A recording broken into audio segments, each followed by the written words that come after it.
Olá pessoal, boa tarde.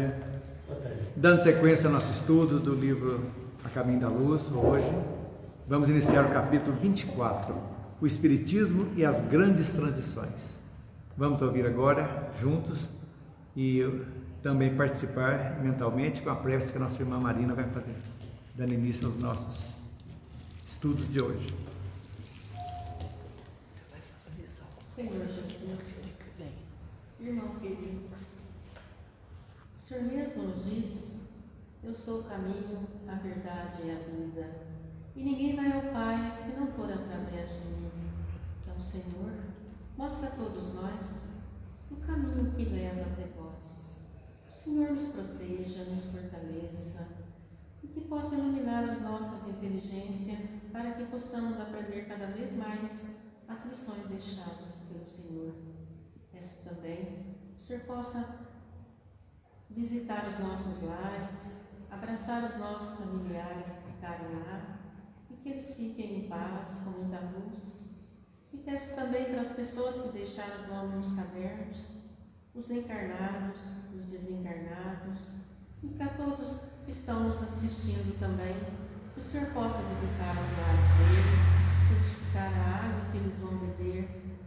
E, Senhor, continue conosco, nos abraçando, nos envolvendo com seu amor, com a sua paz, com a sua luz, hoje, agora e sempre.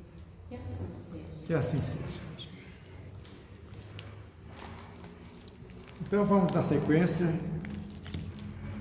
24, o Espiritismo e as Grandes Transições. O século XIX foi realmente um marco na história da humanidade, né? Começou com o iluminismo, né?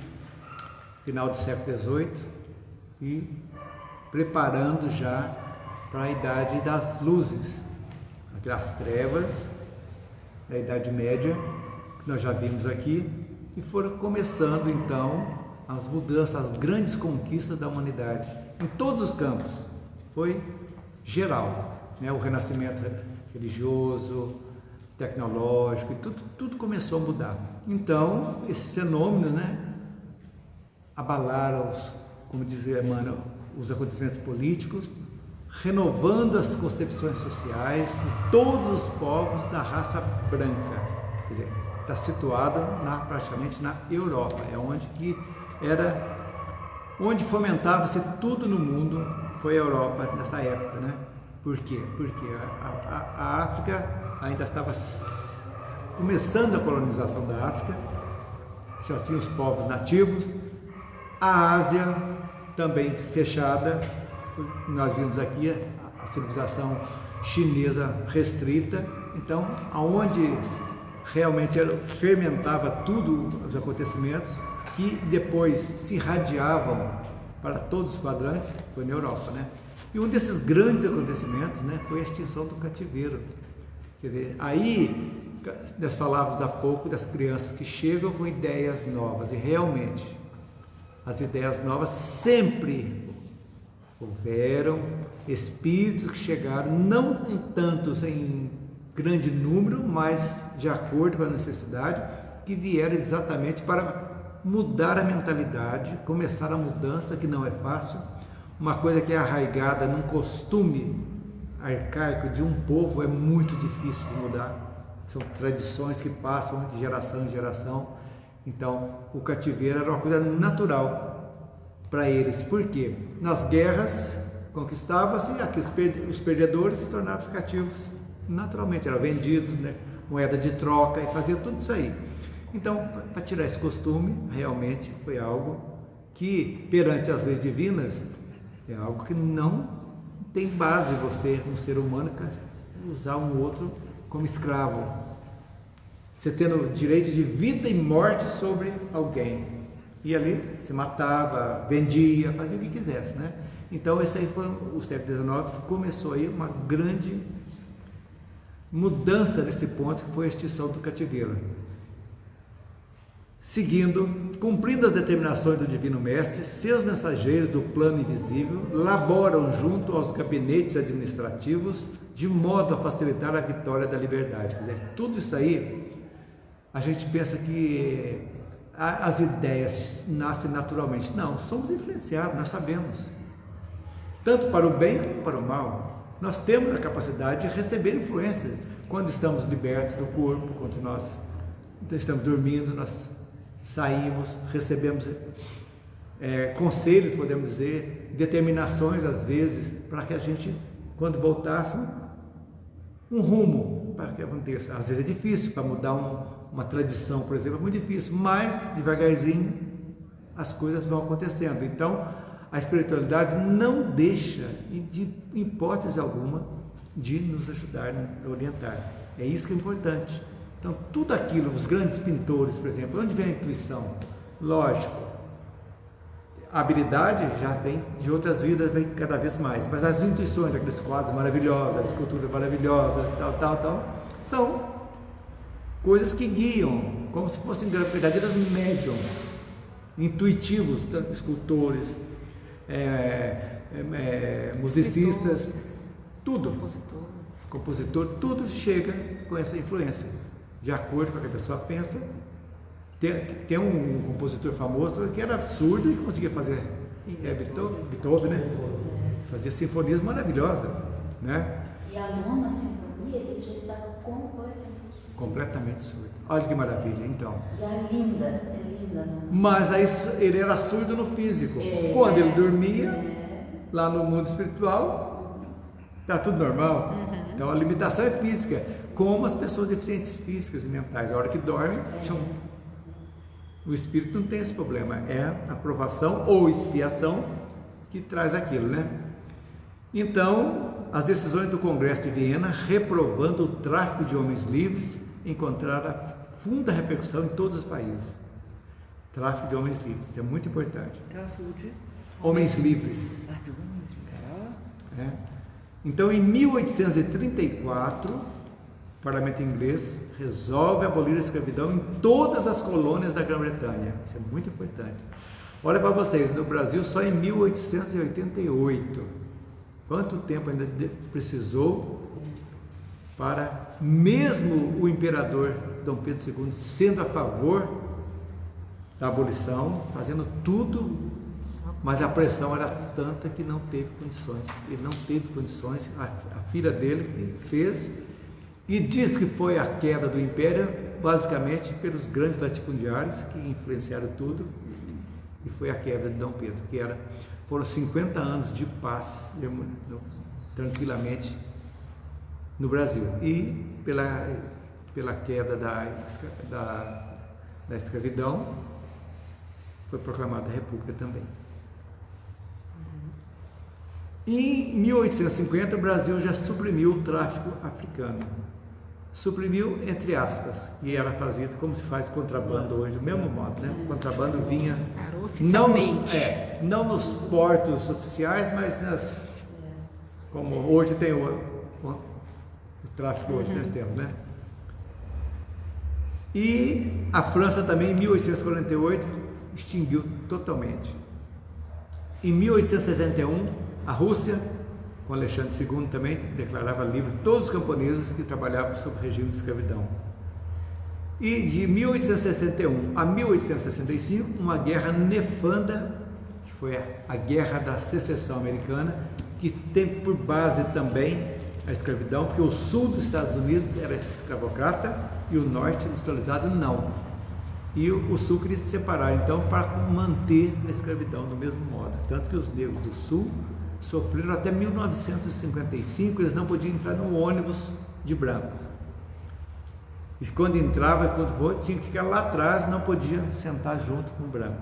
Para vocês verem o que foi a escravidão nos Estados Unidos na época.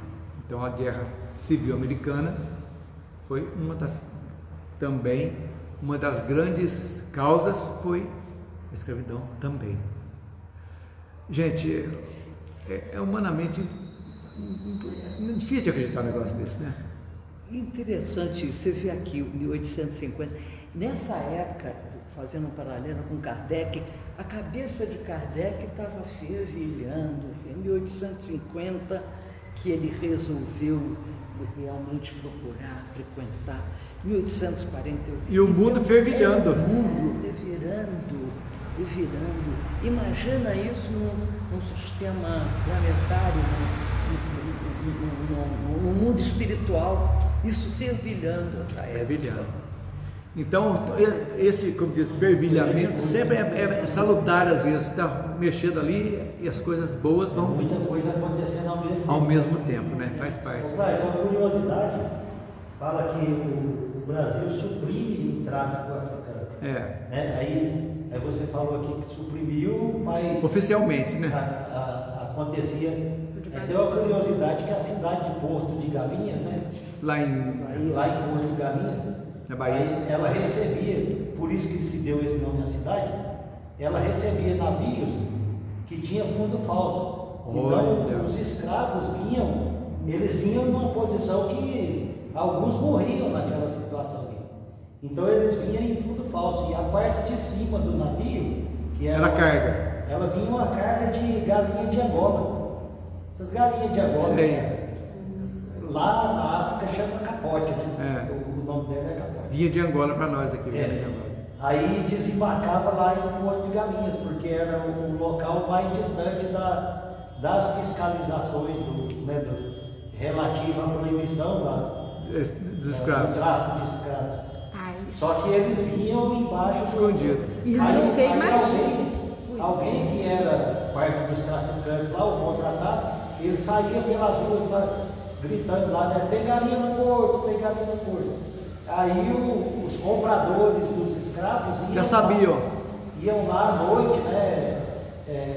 Em horas que a fiscalização não existia, para poder comprar os escravos que haviam vindo dos fundos falsos do navio. Agora, o mais duro da escravidão africana é que eram os próprios africanos que vendiam. Tinha as brigas de tribais, tomava e vendiam. Agora você imagina, quando era oficial, as condições dos navios da igreja já eram terríveis. Agora você imagina vindo clandestino, que jeito que não vinha? E eles não abriam a boca, não gritavam, ficavam lá embaixo, estavam com medo de ser mortos. E morriam mesmo. Se era um fundo falso, não era tão alto. Eles deviam vir ali encolhidinho, igual... Nossa, imagina o calor. Ali com fezes, com tudo ali, com medo, pelo amor de Deus. Gente, analisem pra vocês verem. É um umbral dentro do navio, mini umbral aquilo ali, ué. Comida restrita. Higiene zero. Lavagem. Zero. Lavagem, exatamente. Restos. Defecando, urinando e dormindo, tudo ali. Gente. Bem. Tudo tem o seu porquê, né? Tudo tem o seu porquê. Estão sofrendo também alguma coisa. Mas a gente, como temos o dever, né, de preservar, né, as pessoas... Como diz o nosso amigo Clayton aí, a gente ainda reclama, né? A gente reclama. Então agora só para ilustrar um pouquinho para nós, viu? Com a intenção de redesenhar o mapa político da Europa após a queda do Império Napoleônico, entre 1814 e 1815, lembra? 1815, estão lembrados o que aconteceu, né?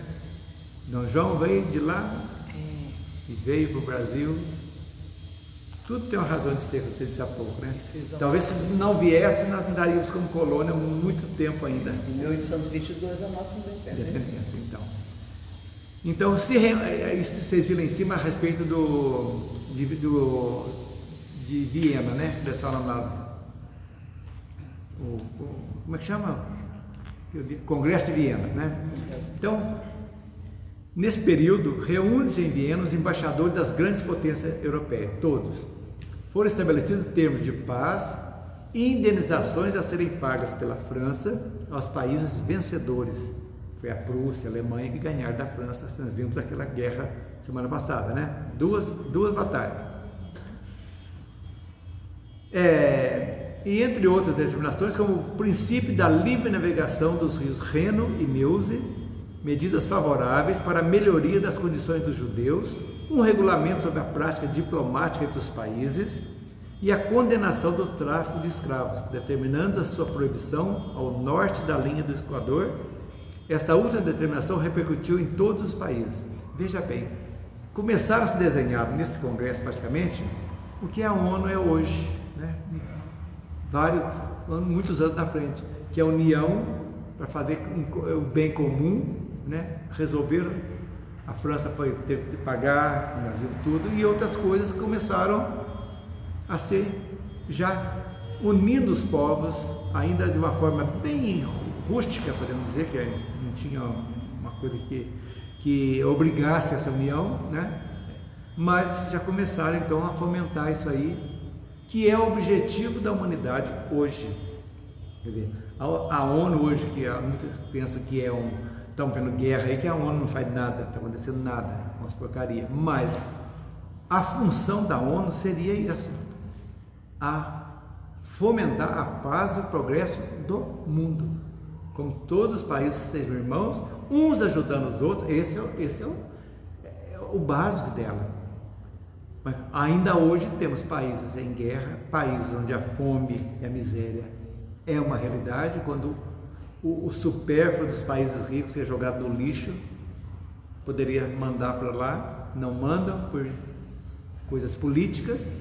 Políticos corruptos, quanto mais pobre uma nação, mais políticos corruptos tem, não pensam no povo, eles querem ser reis, ditadores para puxar para eles, o povo que se dane. Ainda, esses são os estertores de uma civilização que está em mudança. Daqui para frente, agora, essa mudança é irreversível, não tem como, vai se mudar. Então, tudo de podre vai cair e as coisas vão começar a se engrenar. Só que o tempo da Terra é um e o tempo do universo é outro, né? Nós estamos no caminho transitório. Então muita coisa já começa a acontecer e vão ser retirados ainda. Dizem alguns autores que esses espíritos malévolos, esses magos negros, já foram retirados da psicosfera da Terra, não estão mais aqui. Mas aqueles encarnados que eles colocaram, que já receberam, quer dizer, eles já não estão tendo influência mais de quem dirigia. Mas enquanto isso aqui tem uma ordem natural, né? Que tudo tem uma ordem natural. Estão plantadas aqui ainda, né? Que vão sair pela desencarne, pelas outras coisas que vão acontecer, que vão. Então, não tem varinha de condão, tudo resolve, tudo é de acordo, segue-se praticamente uma ordem natural dessa renovação. Isso aí é um fato que não tem como a gente escapar. Então, desde 1787 já era possível vislumbrar movimentos pró-abolição na Inglaterra, que é um país desenvolvido, né? Lá, um grupo de amigos criou uma sociedade e iniciou, naquela época, um trabalho de conscientização da população sobre a realidade do tráfico negreiro e seus desdobramentos. E foi ganhando mais apoio. Você está falando de 1787? É. Antes da Revolução Francesa. Na Inglaterra. Na Inglaterra, sim. Então, ganhando mais apoio, culminando em petições junto à Câmara dos Comuns, a fim de que fosse extinto esse tipo de comércio. Quer dizer, que já começaram a mexer, né? Então, começa-se. E em 1834, acatando então o clamor das sociedades populares, o Congresso de Viena, a Inglaterra determina então a abolição da escravidão em todos os seus territórios. 1834. Foi um dos primeiros lugares. Primeiro lugar. Um dos primeiros, 1834. Quer dizer, 50 e tantos anos o Brasil demorou ainda para 54 anos, né? Foi 1888, Então a Inglaterra, por ser a maior potência econômica naquela época, a determinação da Inglaterra desencadearam abolições em todo o mundo. No Brasil, em 1850, foi determinada a extinção do tráfico, como vimos há pouco. Ainda não sendo determinada a liberdade dos cativos em solo brasileiro, que só aconteceria em 1888 com a Lei Áurea, assinada pela Princesa Isabel. Isso aqui é interessante a gente saber, assunto que será discutido por nós quando vamos estudarmos o livro de Humberto de Campos, Brasil, Coração do Mundo, Pátria do Evangelho, que vai entrar em detalhes na abolição, o que aconteceu no mundo espiritual para chegar nesse ponto, né? Então, a Rússia também, como vimos lá em cima, em 1861, e nos Estados Unidos começou a guerra. Nessa época também a Guerra da Secessão, Guerra Civil Americana. Os estados do Norte que eram industrializados, e os do sul eram agrários, que dependiam de mão de obra escrava, né? E Abraham Lincoln, né, do Partido Republicano, se opuseram, foram contra a escravidão americanos. Os republicanos, os democratas eram a favor na época. E como o governo federal estava impondo para acabar, os do sul se rebelaram e criaram a confederação, os confederados, né? E se declararam separados do norte, criaram a confederação dos estados do sul lá. E durou 4 anos essa guerra e foi uma barbaridade. Morreu gente, muita gente. Mas em 1865, esses estados confederados se renderam e, com o fim da guerra, teve fim a escravidão nos Estados Unidos, entre aspas. Mas o racismo continuou muito, por mais praticamente quase 100 anos. E até hoje ainda pipocam. Lá ainda é muito forte, né? Perto do que existe no Brasil.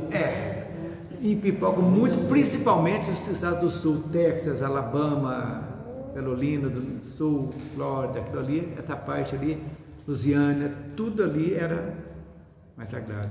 E mais o preconceito de democratas. cor, né? De cor, é de cor, lá é cor, de cor, lamentavelmente. Então, agora, tem coisas que, tem umas filigranas que a gente, espírita, a gente pira. Por que um líder negro, com o mesmo nome de Lutero, foi o grande responsável pela derrubada do racismo nos Estados Unidos? Martin Lutero King. Ele fez aquela marcha de uma cidade para outra, da paz, pela paz, sem violência, tal qual Gandhi, lá na Índia. Essa foi uma coisa mais fantástica, é de arrepiar de ver. E conseguiu. Então, aí foi as vitórias, né? No sul, por exemplo, o negro não podia, não vai longe, gente. São Gonçalo do Sapucaí, ali. Então, o Largo do Rosário.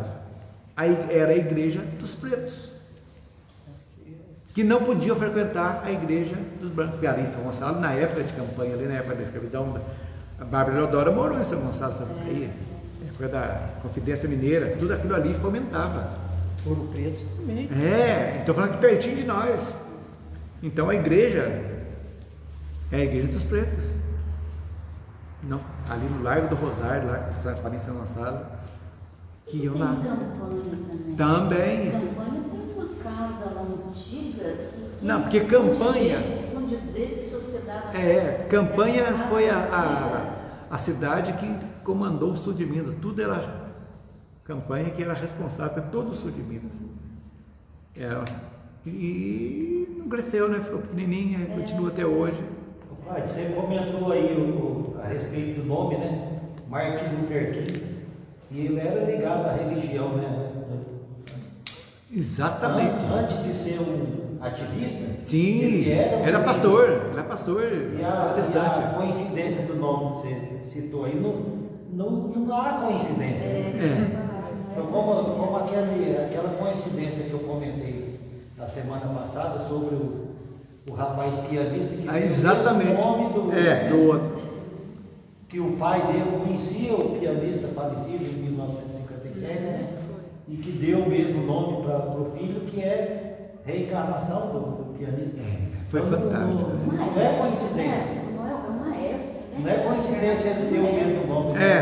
Martin Luther King. Não é E veio e mexeu, nos abalou. Eu vi no meio religioso e vi com essa tendência, as mudanças, né? Do que estava errado ali. Então, gente, olha como que a parte espiritual envolve mesmo. Somos envolvidos, né? Quer dizer, nós não somos obrigados, mas somos intuídos. Então ele, por exemplo, vendo o sofrimento do povo, ele negro, né?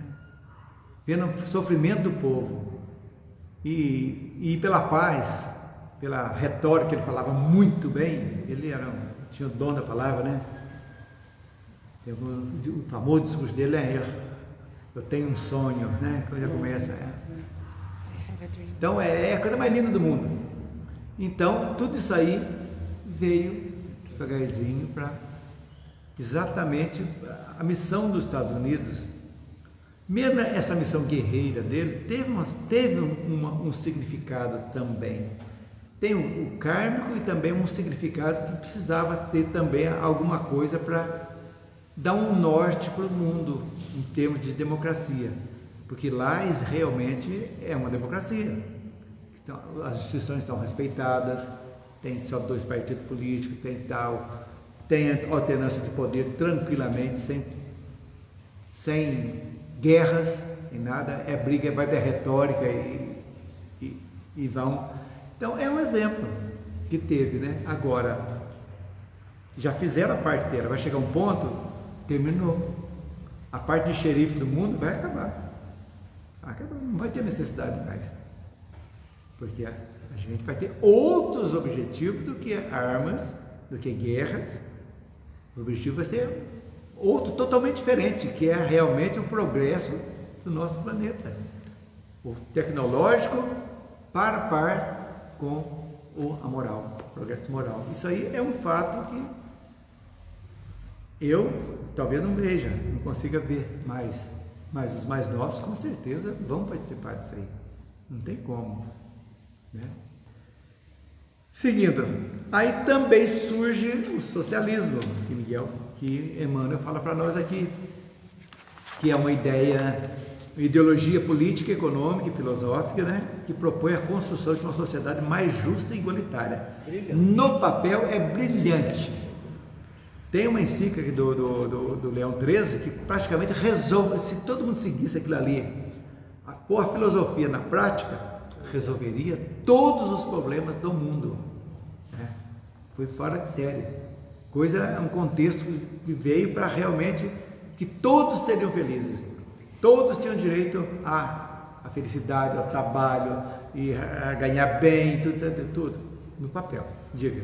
Não, eu penso que o socialismo também foi uma inspiração divina que veio para essas pessoas, mas que também foi deturpada. Porque aí virou comunismo, né? Ficou uma elite do mesmo jeito, né? Que mandando com todos as regalias possíveis e o povo miserável. De um certo modo também é uma escravidão, né? Escravidão. É tipo assim, eu vou te dar uma vidinha razoável, mas você é meu, né? Eu faço o que eu quiser. Voltou a vassalagem, né? Você trabalha para o Estado, eu te dou. Você me dá o máximo, eu te dou o mínimo. É aquela história. Uhum. Exatamente.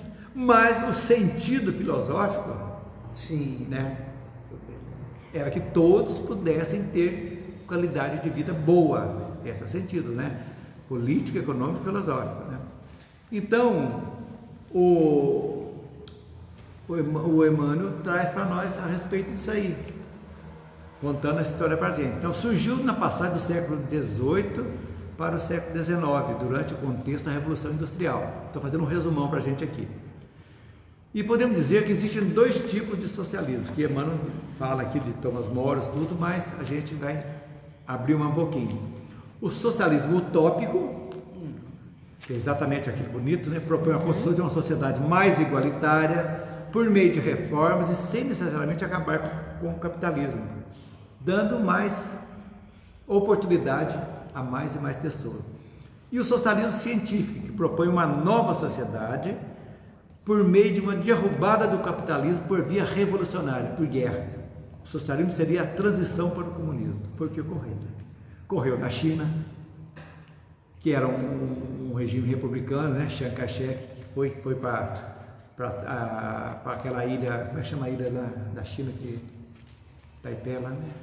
Como é que chama? A China nacionalista, chamava até Formosa antigamente, aqui de Formosa, mas tem o nome Taiwan. Lá abrigaram os republicanos e a China, Mao Tse Tung, tornou-se comunista. E nessa passagem da Grande Marcha que morreram 70 milhões de pessoas. 70 milhões. O holocausto da Alemanha foi 6 milhões. Da China foi 70 milhões. Vocês têm noção. Não é fácil, né? Então, na realidade, as experiências socialistas se estabeleceram ao longo do século XX, com destaque para a União Soviética, que recebeu o nome do socialismo real, que é o comunismo, exatamente, que caiu também, como a Alemanha, que era a metade socialista e a metade republicana, se uniram, que eu achei uma coisa mais fantástica do mundo, que a Alemanha teve que injetar bilhões e bilhões para ajudar a Alemanha Oriental. Por quê? Porque ficaram segregadas daquele mundo do comunismo, desse socialismo que, na realidade, não seria o ideal para a gente, né? Por quê? Porque a opressão continua do mesmo jeito e as elites continuaram do mesmo jeito, só tocou. Hoje a China, por exemplo, é um caso interessante, é um regime de um partido único, mas que tem bilionários lá. Pois é. Esses bilionários apamiguados do Estado, com uma mão de obra barata, mas possibilitou também que as pessoas, mesmo não tendo tanto dinheiro, que também passaram a ter uma vida melhor, com tudo isso aí. E nos anos 50 viviam no campo. Não tinham o que comer. Quando Mao Tse Tung não tinha o que comer. Por quê? Porque chegou. Recentemente. Mas é que tá, chegou um dirigente, depois que Mao morreu, então, um dirigente que falou: não, nós vamos modificar isso aqui, nós vamos abrir para o mundo, e vai ser um partido só, duro, leva as coisas a rir tudo, mas virou um capitalismo de Estado, podemos dizer assim, o Estado poderoso, ele virou na potência que está aí. Hoje, tudo isso aqui que você pensa que é americano, que tudo é feito na China. E é muita gente para cuidar. Muita gente. É um formigueiro. Aqui na Pouso Alegre nós temos uma colônia chinesa que já tem grande. Tem um banco internacional que é a sede de Pouso Alegre, aqui daquela empresa que faz máquinas aqui, tem um banco que financia as XCMG. Então tem um banco, o Banco Central aqui, um banco que os chineses usam para capitalizar, financiar tudo, um banco comum, que a sede é Pouso Alegre. Então, para a gente entender que a China realmente conseguiu esse capitalismo de Estado abastecer. Hoje nós não ficamos sem produtos vindo da China. Antes era uma coisa, só coisas ruins que vinha. Hoje a maioria das coisas boas, todos os computadores hoje, todas as grandes firmas americanas, tem componentes chineses. E não só a China, como a Coreia também. A Coreia do Sul também virou uma potência. Mas a Coreia do Norte é esse socialismo aqui. A elite tem tudo, maravilha. E o povo trabalha para o Estado. Dá o máximo, recebe o mínimo. É assim que funciona. Essas tendências vão ser atenuadas? Com certeza. Mais ou menos igual a gente também, recebe o mínimo. Mínimo. Mas pelo menos nós temos ainda temos direito de falar, por enquanto. Por enquanto. Então, gente, esse basicamente foi o socialismo, que também floresceu, que veio com um sentido muito interessante, né? Só para vocês terem uma noção, que Leão XIII realmente foi muito bonito, né? A encíclica dele chama-se Rerum Novarum, tentando conciliar o braço e o capital, apontando qual os seus mais sagrados deveres, tanto do capital quanto do trabalhador. Se o efeito desse documento teve considerável importância para as classes mais cultas do Velho e do Novo Mundo, tanto não se deu com as classes mais desfavorecidas. Já estavam cheias de palavras, queriam ação. Muito bonito, mas e para pôr em ação? Aí as coisas desencadearam, a Revolução Francesa e tudo bem e tal, o povo, porque tudo tem um limite, vocês já notaram? o povo vai fomentando. É igualzinho aquele cachorro que você vai bater nele todo dia, ele é mansinho, ele chora. Um dia ele desespera tanto que você vai bater nele, ele avança em você e morde por instinto de sobrevivência. Ele fala, se eu não fizer isso eu vou morrer. E aí as porteiras se abrem. Lamentavelmente é isso aí que uma parte do socialismo pregou e usou, né? Mao, Stalin, Lenin, nossa, morreram milhões de pessoas na Rússia. A Revolução de 1917, a Revolução Russa. Então, muito isso aí. Então, essas modificações vão chegando, sempre observando, né, nessas coisas que acontecem, tragédias. Eu sempre observo, e nós espíritas, gente, falamos há pouco, lamentamos a escravidão, tudo, mas causa e efeito. Os opressores de hoje serão os oprimidos de amanhã, não como castigo, mas para aprendizado. Aprendeu? Acabou. A sequência vai. Mas enquanto existir um desequilíbrio na balança, essa balança vai ter que equilibrar de algum momento. A hora que equilibrou, estamos livres para começar uma nova jornada. Certo. É isso que está acontecendo na Terra ainda. Estamos ainda precisam ser coisas redimidas. Faz parte. Não tem como escapar disso. Não é verdade? Então, lembrando o estudo do Valdemir terça-feira, né? Que ele falou assim, enquanto não gostar desse outro, a coisa não engana. Então tem que ter uma harmonia até desse um com o outro. Então, gente, aí você falou uma coisa interessante de harmonia. Foi isso que deu.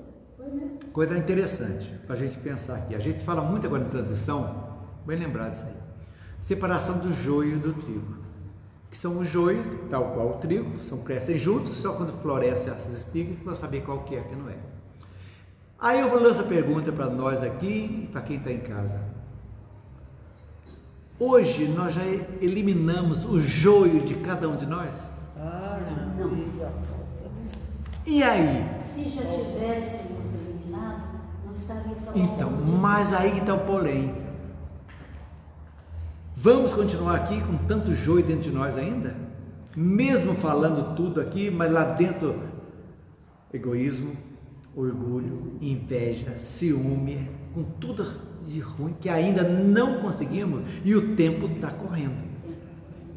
Lembra de uma ampulheta gigante que a orelhinha está passando, ó. Está chegando. Aqui embaixo está quase chegando. É a pergunta. Nós falamos tanto joio do trigo, mas e o joio em nós? Como é que está? Estamos tentando. Mas agora é hora não só tentar, é momento de decisão. É o que a gente conversa ali em casa.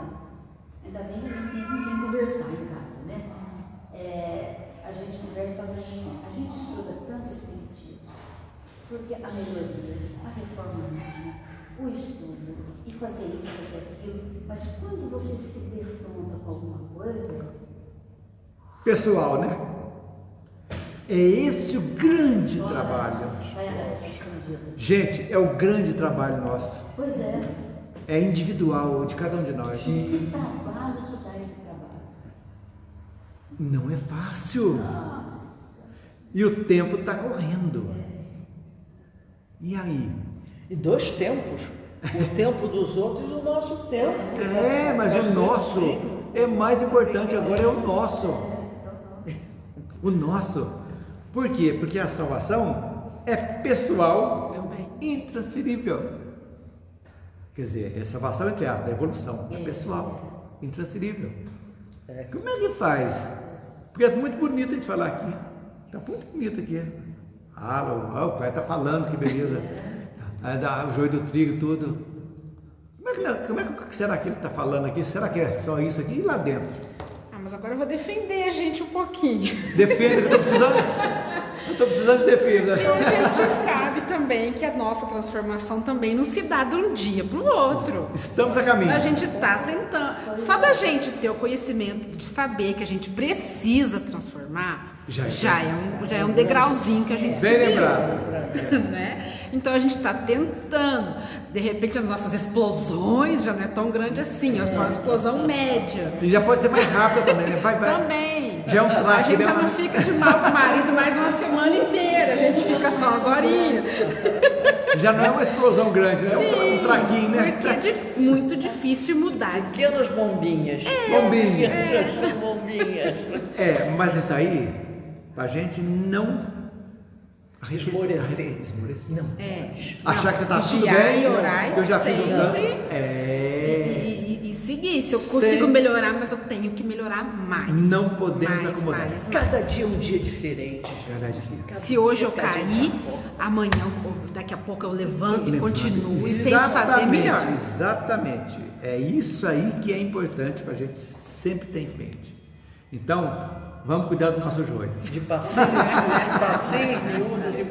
miúdos, a gente chega lá. Seguindo então, gente. Então, na realidade, nós vamos ver que o Espiritismo veio restabelecer a verdade sobre tudo que estava ocorrendo na época. Tanto que Emmanuel deixa para nós aqui um tratado a respeito como se diz aqui, a importância que o Espiritismo foi para a mudança do pensamento realmente da humanidade, da época e até nós, até hoje, né? Então, olha que ele começa bonito aqui, ó.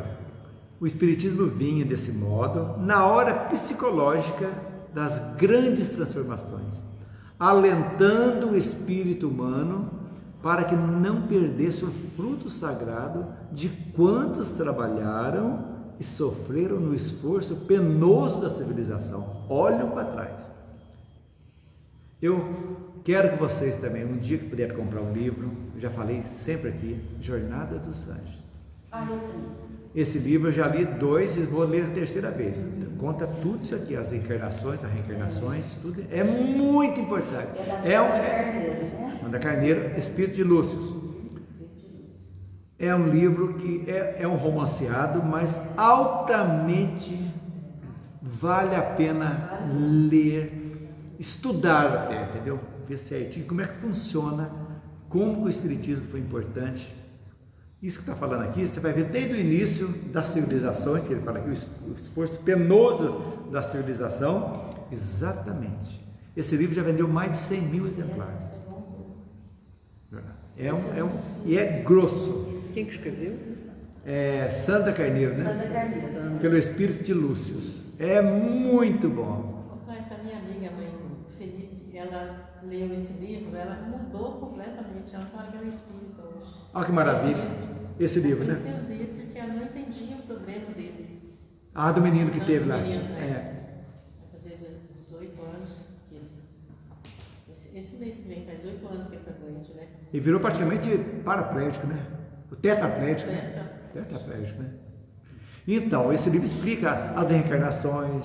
João Russo, vai contar a história de João Russo. O livro é aquele livro que você começa a ler e você fica com medo de acabar, sabe? Para não tomar calma, aí você vai vendo os encaixes, vai encaixando. Por isso que não pode só ler uma vez. A gente esquece. Será que tem ali? Não tem. Não tem, só pela internet. Na estante virtual deve ter livro bem mais barato até. Vale a pena comprar. Vale a pena. Vamos lá. Estante virtual é o quê? Pela internet você compra livros usados, baratinho. Tá. Muito legal, muito legal. A Eliane sempre compra, Geraldinho, sempre ali, nosso amigo GG, sempre está ali. É muito legal. Então, o que o Espiritismo veio fazer? Vou fazer um resumão para a gente aqui, para não se perder muito tempo. Então, o Espiritismo veio trazer consolo ao espírito humano em momentos de tantas transformações. Com provas da sobrevivência do espírito sobre a morte física, trouxe ensinamentos diretos, gente, do plano espiritual para os humanos encarnados. E que ensinamentos trouxeram? Principalmente no tocante, não só a ciência, mas também a parte moral, da importância da melhora íntima de cada uma das pessoas, mostrando, através da reencarnação, o que a nossa trajetória, que nós possamos ter encarnações menos penosas, seria ideal que nós nos reformássemos, nos acertássemos enquanto estivermos encarnados. E a tendência é ir purificando naturalmente pela consciência daquilo ali, aproveitando a cada encarnação, tirando tudo de bom que a gente pode tirar, eliminando aquilo que a gente traz de dentro, que é uma utopia também falar que de eliminar numa só é tão difícil, que às vezes está tão arraigado o orgulho e o egoísmo, é muito arraigado, tem raízes milenárias, podemos dizer, dentro de nós, milenárias, não é centenárias, não, são milenárias, mas mostrando da importância desse trabalho ascensional de melhora, de policiamento de pensamento, de palavras, de mudança, devagarzinho, como você disse sempre, é devagar, aí a gente vai chegando. Então isso aí veio na hora exata mesmo. A doutrina espírita, olha gente, já falamos aqui, em 10, 11 anos o Kardec fez assim, ó, pum, pum, revolucionou tudo, a civilização. Então, com a ideia da reencarnação, derrubou por terra todas as ideologias de igualdade absoluta entre os homens, explicando a diversidade de venturas, ou seja, as situações, do destino de cada uma das venturas e desventuras da sociedade. Ninguém é igual. Olha que lógica, gente. Se Deus, na concepção católica, por exemplo, que fala que o espírito é criado na concepção, como que Deus cria tantos diferentes, uns tanto beneficiados e outros tanto sofredores, com uma encarnação só, e foi criado naquele momento? Que Deus é esse? Que não mostra uma anterioridade da alma para saber o porquê dessas diferenças que nós temos, sob todos os pontos de vista, físicos, sociais, econômicos. É isso que veio mostrando, trazendo a lei de causa e efeito, que também estabelece o regime da responsabilidade individual e também coletiva. É verdade. Mostra pra gente, podemos escolher, mas somos responsáveis pelas nossas escolhas. E ao escolhermos mal, teremos um retorno na mesma intensidade. Por quê? Porque ferimos algo, um equilíbrio do universo. Então, feito isso aí, o padrão de seguir só com essas 3 leis, basicamente, se você parar e compreendê-las, livre-arbítrio, causa e efeito e reencarnação, você pauta a sua vida. Você compreende a sua vida atual. Por que eu passo por essas situações? Por que eu nasci negro, como nós vimos há pouco, debaixo de chicote? Porque eu fui o açoitador de ontem, então eu preciso compreender nessa, para na próxima eu voltar e ser aquele pacificador, que vai exatamente trazer a união de todas as raças que já passou por isso. É isso, a beleza da coisa é isso. Agora, não que tenha que sofrer, não que tenha que fazer. Por quê? Porque veio mostrar também que junto com a justiça divina tem a misericórdia. Que tem muita coisa que quando você quer, você vai atenuar aquilo. Você pode atenuar aquele programa reencarnatório teu. Difícil? Tem condições. Só não atenua aquilo que não tem condições de atenuar. Uma deficiência física, por exemplo, não tem jeito, uma idiotia que a pessoa fica totalmente, não tem condições, não tem nem noção própria mais, não tem nem livre-arbítrio, não tem condições de ter, aí não tem jeito. Mas o resto, tudo é possível. Tudo é possível. Será que quando o Martin Luther King nasceu, ele tinha essa ideia que ia ser um homem que ia mudar os Estados Unidos? Não tinha. Veio lá do mundo espiritual, mas quando é criança, foi miserável, foi tudo sofreu, passou por tudo. No momento certo, ele foi despertado, como diz Buda, né? Foi iluminado. Se iluminou e fez. Então, todos nós temos um momento de iluminação. Podemos dizer assim. Não iluminação de né? Mudar o mundo. De mudar o mundo, mas de mudar a gente e também o nosso entorno, às vezes. Então, tem um momento, então você fala, tudo tem esse momento. Você não teve esse momento para chegar aqui? Isabel não teve? Marina, Eliana, GG, todos nós aqui tivemos nosso momento. Que, opa, isso aqui está errado, vamos procurar algo. Você lembra que você falou para mim que eu filosofei dentro da igreja? Mas é verdade. O que eu estou fazendo aqui? Você lembra?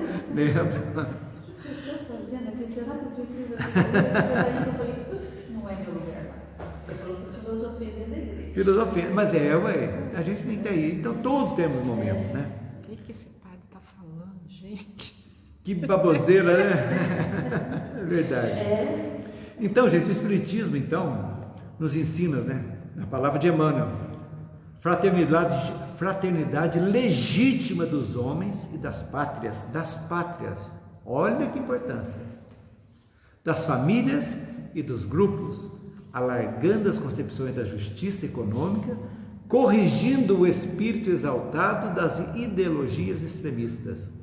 Nós temos que ser o caminho do meio, como já dizia Buda, nem para lá nem para cá. Sejamos pacificadores, não extremistas, nem extremista de cá nem extremista de lá. Devemos ser sempre o caminho do meio. Então, isso que é importante. Então, o Espiritismo veio fazer o quê? Simplesmente reabilitar o cristianismo.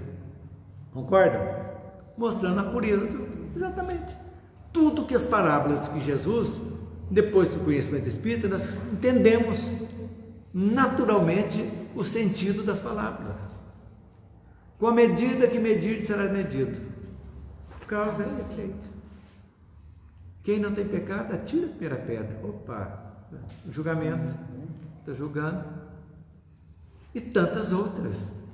Então aí, exatamente. E com a reencarnação, né? As teorias igualitárias acabaram, não tem por onde.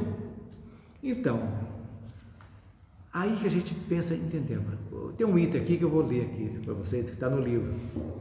Um parágrafo do livro. Enquadrando o socialismo nos postulados cristãos, não se ilude com as reformas exteriores para concluir que a única renovação apreciável é a do homem íntimo, célula viva do organismo social de todos os tempos, pugnando pela intensificação dos movimentos educativos da criatura à luz eterna do Evangelho do Cristo. Reforma íntima. O roteiro é o Evangelho. Não tem por onde. Então, nós somos os seres mais importantes da criação, individualmente, porque nós somos a família, somos a coletividade, somos a cidade, somos o Estado, somos o país e somos o mundo. A nossa união, nós fazemos. É a célula do nosso corpo. Quantos milhões de células nós temos, gente? Cada uma são importantíssimas. Quando uma célula começa a reproduzir diferente, é o câncer que chegou. O que levou ela se reproduzir desse jeito? De repente, opa, deu um pontinho a mais, pronto, já bagunçou. Então, nós somos importantes. A nossa vida é importante. A pessoa, não vai fazer diferença. Faz sim. Se não faz diferença, pode não fazer diferença para todos, mas você faz para você mesmo, você vai sentir bem quando você faz uma coisa, você vai fazer diferença para a sua família, sobre o trabalho, a mudança sua positiva vai influenciar, vai ser notada no trabalho, na família, na convivência social. É isso que é importante. Uai, aquela pessoa era assim, puxa vida, não é mais, viu? Coisa. O que será? O que será que houve? Já vai colocar coisa ruim, né? Mas é isso aí. Então é isso. E a lei, Emmanuel fala aí, a lei das compensações, que é a lei de causa e efeito, né? Ensinando a lei das compensações no caminho da redenção e das provas do indivíduo e da coletividade, estabelece o regime da responsabilidade, que cada espírito deve enriquecer a catalogação dos seus próprios valores. Isso. Então, o que é a lei de compensação? O que ela deixa a lei de causa e efeito? Valoriza a prática do bem. Valoriza. Por quê? Você fazendo bem, qual a compensação que você vai ter? O bem. Né? Se faz o bem hoje, colherá o bem amanhã. Se fizer o seu trabalho bem hoje, colherá a promoção amanhã. Enfim, cada indivíduo é compensado por aquilo que faz para as outras pessoas. A corrente do bem. Cada um segundo as suas obras. Exatamente. Até aqui tudo normal. É assim que funciona a lei de compensação. E podemos dizer, outro nome da lei de causa e efeito, que acrescenta. Mais cedo ou mais tarde, tudo aquilo que fizemos, tanto de bom como de ruim, vai voltar para nós. Fechou. É assim que funciona. Então, igualdade absoluta não existe, nem pode existir no mundo de expiação e provas, que todos estão evoluindo, não tem como, né? Então, isso aí acabou. Bastamos olhar para os dedos das nossas mãos. São todos diferentes. Cada um está de um jeito. Mas cada um tem a sua função. Cada um tem a sua função. Exatamente. Né? Então aquele que estava lá atrás, no processo evolutivo, ele faz a parte dele. Às vezes com toda a ignorância que ele tem ainda, mas ainda tem coisas boas que tem condição de já analisando, olhando, compreendendo e seguindo adiante, como nós fomos. Como nós chegamos aqui, entendendo, compreendendo. E assim, olha que bonito que emana aqui para a gente terminar essa. Aqui aí vai ficar na semana que vem a definição da Igreja Católica. Deixa eu só falar uma coisinha. Diga. Eu gostei de uma terminologia assim, aqui, catalogação dos seus próprios valores. Gente, às vezes eu indicava para as pessoas, põe um papelzinho do lado da sua cama e escreve quais são meus maiores valores. Pá. Aí passa um risquinho assim e do lado escreve aquilo que eu tenho que modificar. Aí bota ali isso, aquilo. Provavelmente o lado direito vai ser bem maior do que o Santa Agostinho fazia isso no caderno, né? Ele errava para não errar no dia seguinte. E no dia seguinte a gente começa a nova vida. Para a gente encerrar aqui, nesses tempos dolorosos, em que as mais penosas transições se anunciam ao espírito do homem, só o Espiritismo pode representar o valor moral onde se encontra o apoio necessário à edificação do futuro, do porvir. Enquanto os utopistas da reforma exterior se integram à tutela de ditadores impiedosos como os da Rússia, da Alemanha e outros, e suas sinistras aventuras revolucionárias, prossegue ele, o Espiritismo, a sua obra educativa junto das classes intelectuais, das massas anônimas sofredoras, preparando o mundo de amanhã com as luzes imorredoras da lição do Cristo. É um poeta. Por isso que nós não podemos fechar a doutrina espírita como uma religião comum. Não é. Eu não gosto de falar que é religião. Eu acho que é uma doutrina que serve para todos, para todas as religiões. É uma doutrina que liberta, não prende, não tem ritualística, não tem hierarquia, não tem nada. Serve para todo mundo. Na minha opinião, o católico podia vir aqui. O protestante, assista. Tira o que é bom daqui, vê o que pode mudar. Não se vai mudar o pastor, então não muda você dentro. Aplicar na sua vida, né? Pode continuar assistindo o culto lá, assistindo a missa, tudo, mas sabendo que aquilo ali tem outro sentido, aprendendo o sentido, né? Da parte da missa, alguma coisa lá, um sentido mais espiritualista, mais completamente entendendo que não vai ser condenado ao inferno eterno, nem a um céu ocioso, entendendo que sempre vai existir chance de salvação, sempre, nunca estaremos jogados ao léu, né, sofrendo. E é assim que a gente vai levando. E esse é o futuro que gente, leiam a questão 798 do Livro dos Espíritos, onde pergunta se o Espiritismo será a religião do futuro. Leia tudo que Kardec fala lá, questão 798, é para se ler mesmo, muito interessante, vale a pena. Ok, gente? Então, encerramos aqui essa primeira parte, semana que vem a gente termina. Não, se houver, gente, pessoal, se não houver, nós vamos ver aqui, porque vai ter feriado na próxima quinta-feira. Se não houver alguém que possa transmitir nosso estudo, nós não teremos. Mas se houver alguém, nós vamos sim ter o estudo. Vou colocar no grupo ok ou não, certo? Então vamos agora encerrar nossos estudos com a prece que a nossa irmã Elisângela vai fazer para nós. Vamos fechar os nossos olhos e agradecer a Deus pela oportunidade de estar aqui hoje. Agradecer a espiritualidade amiga que preparou esse ambiente gostoso para a gente. Agradecer essa luz que neste momento a espiritualidade coloca sobre nós, que nos fortalece, que nos guia e nos prepara para continuar a nossa caminhada. Vamos pedir também à espiritualidade que fluidifique a água que vamos beber, que coloque nela todos os remédios necessários para as nossas curas. Vamos também pedir a luz aos nossos irmãos que estão em casa, às pessoas que não puderam vir aqui hoje, que a espiritualidade esteja junto de cada uma delas.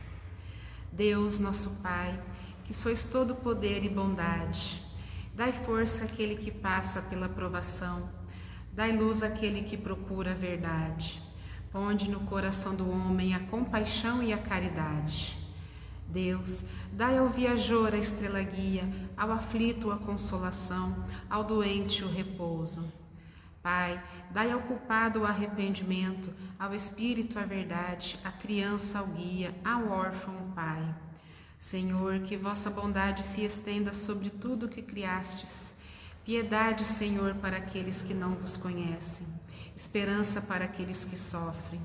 Que vossa bondade permita aos Espíritos Consoladores derramarem por toda parte a paz, a esperança e a fé. Deus, um raio, uma faísca do vosso amor pode abrasar a terra. Deixai-nos beber nas fontes dessa bondade fecunda e infinita, e todas as lágrimas secarão, todas as dores se acalmarão. Um só coração, um só pensamento subirá até vós, como um grito de reconhecimento e de amor. Como Moisés sobre a montanha, nós vos esperamos com os braços abertos, ó poder, ó bondade, ó beleza, ó perfeição, e queremos de alguma sorte alcançar a vossa misericórdia. Deus, dai-nos a força de ajudar o progresso a fim de subirmos até vós. Dai-nos a caridade pura, dai-nos a fé e a razão, dai-nos a simplicidade que fará de nossas almas o espelho onde se deve refletir a vossa imagem. Que assim seja. Uma boa tarde a todos e até a semana.